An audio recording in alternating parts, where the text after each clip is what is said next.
പശ്ചിമേഷ്യയിലെ ശക്തരായ എന്നാൽ ശത്രുക്കളായ ഇറാനും ഇസ്രയേലും ഇന്ന് കാണുന്ന പോലെ അല്ലാതെ സൗഹൃദം ആഘോഷിച്ചിരുന്ന ഒരു കാലമുണ്ടായിരുന്നു. മറ്റെല്ലാ അറബ് രാജ്യങ്ങളും ഇസ്രയേലിനോട് ശത്രുത കാണിച്ച് അകന്നു നിന്നപ്പോൾ ഇസ്ലാമിക രാജ്യങ്ങളായിരുന്ന ഇറാനും തുർക്കിയും ഇസ്രയേലുമായി ഉറ്റ ചങ്ങാത്തം സൂക്ഷിച്ചിരുന്നു. ഇന്നത്തെ അവസ്ഥയുടെ നേരെ വിപരീതം.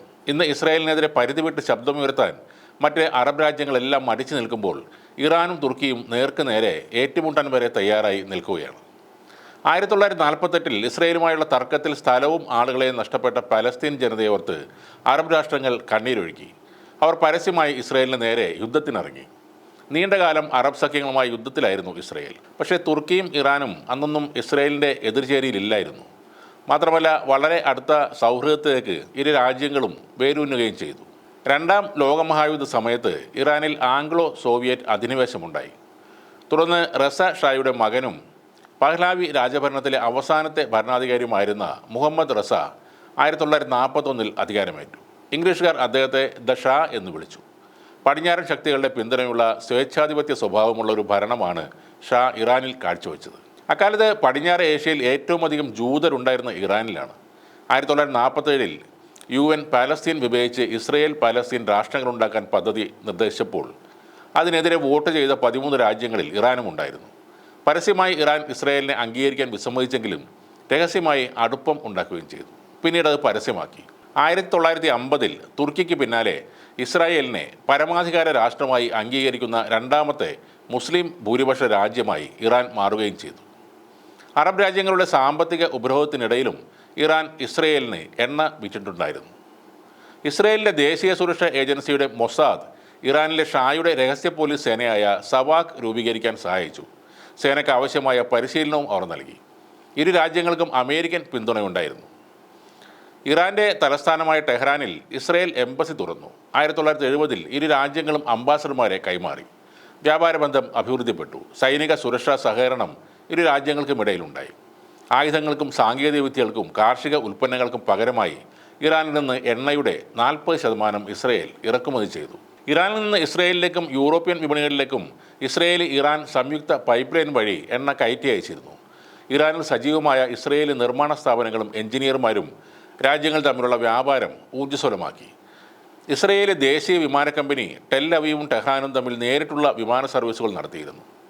പ്രോജക്റ്റ് ഫ്ലവർ എന്ന പേരിൽ പുതിയ മിസൈൽ വികസിപ്പിക്കാനുള്ള സംയുക്ത സൈനിക പദ്ധതിയും ഈ രണ്ട് രാജ്യങ്ങളും തമ്മിൽ നടന്നിരുന്നു. ഭരണകൂടം ഇസ്രായേലിനെ പിന്തുണച്ചപ്പോഴും ഇറാനിൽ പല കോണുകളിൽ നിന്നും ഇസ്രയേലുമായുള്ള സൗഹൃദത്തിന് എതിർപ്പുകൾ ഉയർന്നിരുന്നു.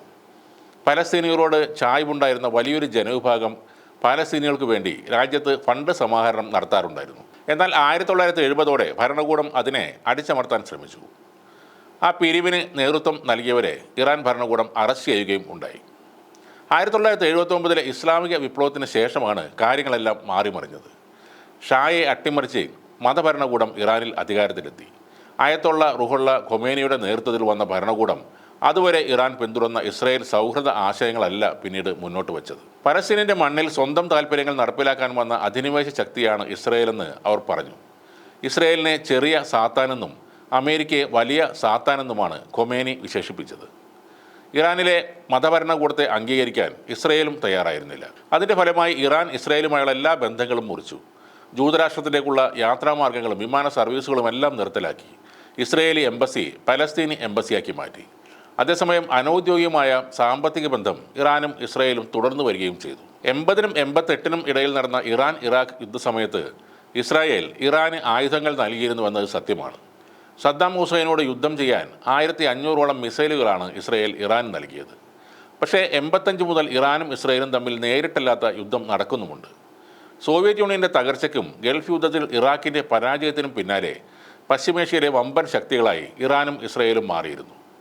യുദ്ധം നടക്കുന്ന രാജ്യങ്ങളിലെ എതിർചേരികളെ സഹായിച്ചുകൊണ്ട് ഇറാനും ഇസ്രയേലും പോക്സി യുദ്ധത്തിൽ ഏർപ്പെട്ടു.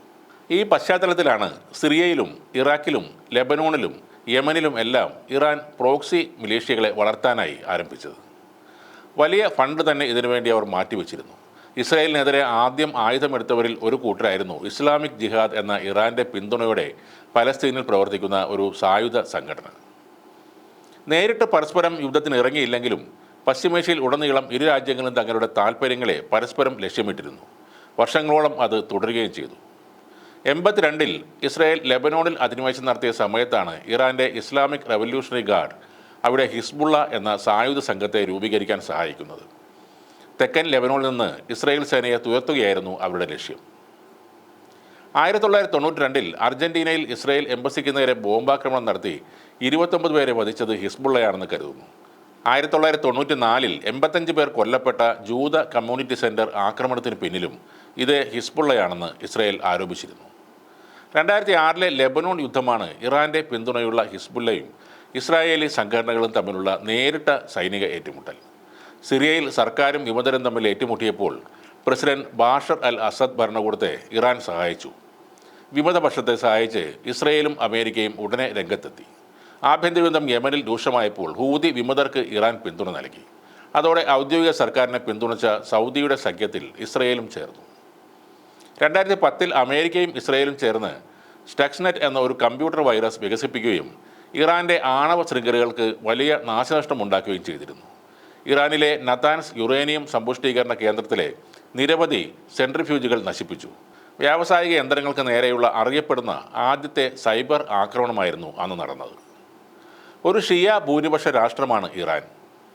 ഇറാനുമായി മതപരമായും പ്രാദേശികമായും ശത്രുപക്ഷത്ത് നിൽക്കുന്ന സുന്നി ഭൂരിപക്ഷ രാജ്യമായ സൗദി അറേബ്യയുമായി ഇസ്രയേൽ ബന്ധം വളർത്തിയെടുക്കാൻ തുടങ്ങിയതും മറ്റൊരു പ്രധാനപ്പെട്ട നീക്കമായിരുന്നു. 2020 സെപ്റ്റംബറിൽ സൗദി സഖ്യകക്ഷികളായ UAEയും ബഹ്റൈനും ഇസ്രയേലുമായി നോർമലൈസേഷൻ കരാറിൽ ഒപ്പുവെക്കുകയും ചെയ്തിരുന്നു. കാര്യങ്ങൾ അങ്ങനെ പോകുമ്പോഴാണ് കഴിഞ്ഞ വർഷം ഇസ്രയേലിൽ ഹമാസിൻ്റെ ആക്രമണം ഉണ്ടാകുന്നത്. അതോടെ ഹമാസുമായി ഒരു തുറന്ന യുദ്ധത്തിന് തന്നെ ഇസ്രയേൽ മുന്നിട്ടിറങ്ങി. പിന്നീട് ഹൂത്തികളും ഹിസ്ബുള്ളയും യുദ്ധത്തിൻ്റെ ഭാഗമായി. അതിനുശേഷമാണ് ഇറാൻ രംഗത്ത് വരുന്നത്. താരതമ്യേന ചെറിയ ആക്രമണങ്ങളാണ് ഇസ്രയേലും ഇറാനും തമ്മിൽ കഴിഞ്ഞ മാസങ്ങളിൽ നടത്തിയതെങ്കിലും വരാനിരിക്കുന്നത് എന്താണെന്ന കാര്യത്തിൽ ആർക്കും തന്നെ ഒരു ഊഹവും ഇല്ലാത്ത അവസ്ഥയാണ് ഇപ്പോഴുള്ളത്.